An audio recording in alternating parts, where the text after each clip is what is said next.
kelompok 6 akan memaparkan materi sejarah dengan judul Perkembangan Kebudayaan Maritim pada Masa Kolonialisme dan Imperialisme Barat di Nusantara.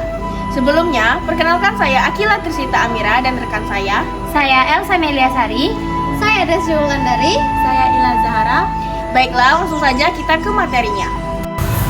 Owen Walters mengatakan bahwa laut di Asia Tenggara merupakan area yang netral, tempat para pendatang dan penduduk asli berinteraksi.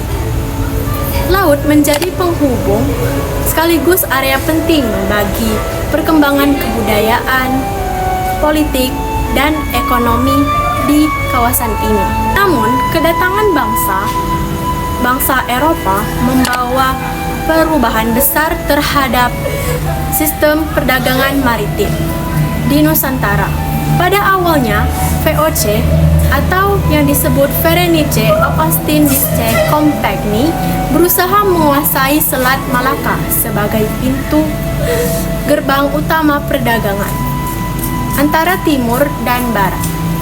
Kekuatan Portugis yang sudah lebih dulu bercokol di sana menjadi penghambat bagi VOC. Untuk melindungi kepentingan bisnisnya, VOC membangun benteng pertahanan di setiap pusat perdagangan. Selain itu, VOC juga berusaha menguasai pelabuhan dagang penting di Nusantara seperti Batavia, Ambon, Makassar, dan Banda. Pelabuhan-pelabuhan ini kemudian dijadikan bagian dari jaringan perdagangan VOC yang terhubung langsung dengan pelabuhan-pelabuhan di Asia dan di Eropa.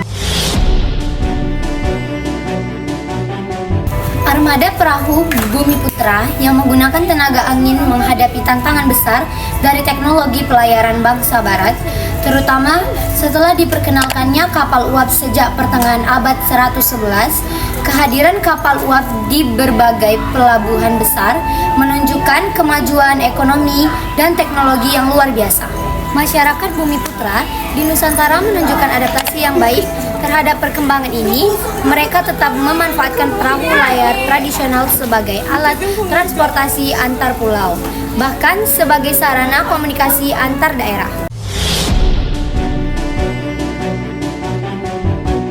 Pada era liberalisme ekonomi dan imperialisme modern pada tahun 1870 sampai 1907, alat transportasi modern seperti kapal uap dan kapal bermotor semakin mendominasi pelayaran di Nusantara.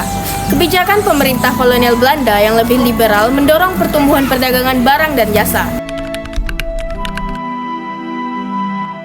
Beberapa perusahaan besar Belanda yang berperan penting dalam pelayaran Hindia Belanda antara lain Stomvaart, Maastaatschappij Nederland atau SNN yang berdiri pada tahun 1873, Rotterdams Leylaut atau RL yang juga berdiri pada tahun 1873.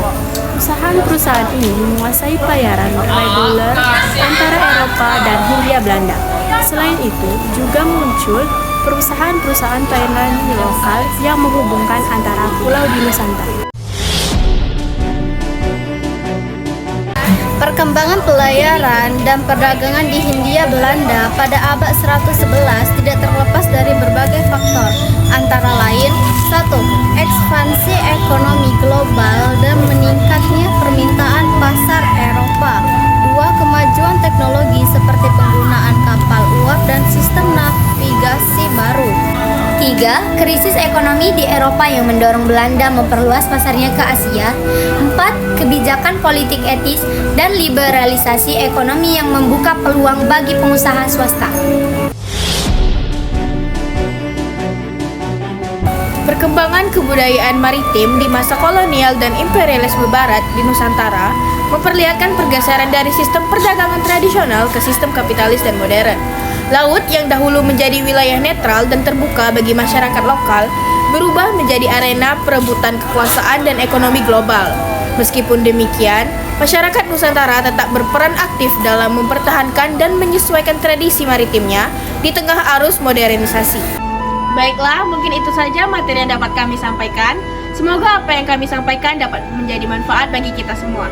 Wassalamualaikum. Wassalamualaikum warahmatullahi wabarakatuh.